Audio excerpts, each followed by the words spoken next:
One of the most popular ways people stay fit these days is running. So preventing and rehabilitating injuries is crucial, and that's where aquatic physical therapy and beyond can help. Christy Olivati joins us now, and I understand you have had some personal experience with an injury from running. Yes, I have. I've had personal and professional experience with this. This year, I just finished training and a half marathon race at Walt Disney World, injury-free. Nice. So I think that is a huge accomplishment, and I'm really glad I did it. That is great. Now, what did you learn from the experience since you did it injury-free? Because you end up seeing a lot of those patients in the aftermath. You do, and I'm very impressed with people who are truly built for running. And I'm one of those people. I think it's a physical therapist in me. I'm always looking at gait patterns, how people move, how people walk.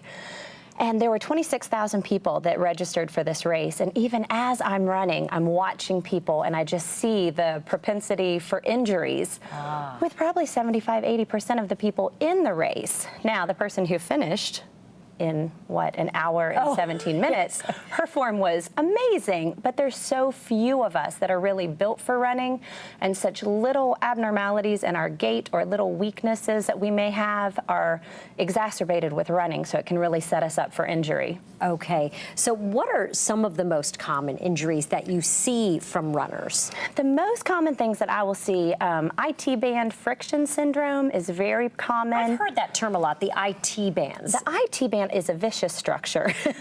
It's very important, I'm sure, but we're only aware of it when it's painful. And it runs down the lateral side of your leg, and then it attaches to your knee. So if it's tight, it's going to rub right over the bone on the outside of your knee, and you can have really excruciating knee pain. A lot of times people may think that it's arthritis, but a lot of times it's tightness in the IT band, but that's also there for a reason. It's usually due to weakness in the glute muscles. So there's a certain balance. Plantar fasciitis is another huge one. It's basically pain in the arch of your foot.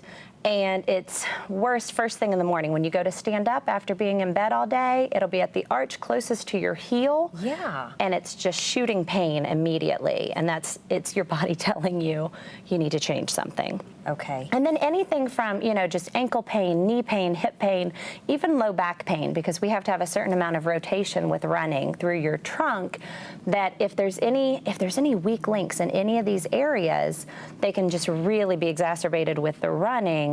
And, sometimes people don't pay attention to it until it's, pretty far into the inflammatory process. All right, so what do you recommend that people do to avoid injuries like this, or even go toward treatment for it? I think it's really important to listen to your body. Again, like I said, when your foot is on fire, first thing in the morning, your body's trying to tell you something.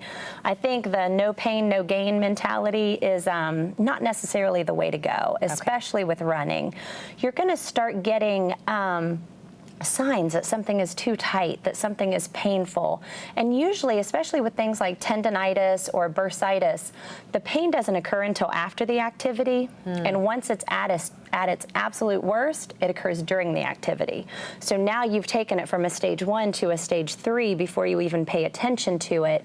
And it's going to take that much longer to get that inflammation calm before we can even change the pattern or the running habits that are causing it. So in my opinion, if you listen to your body, if you pay attention to those aches and pains early on, again, like I said, as a physical therapist, I'm always watching how people move.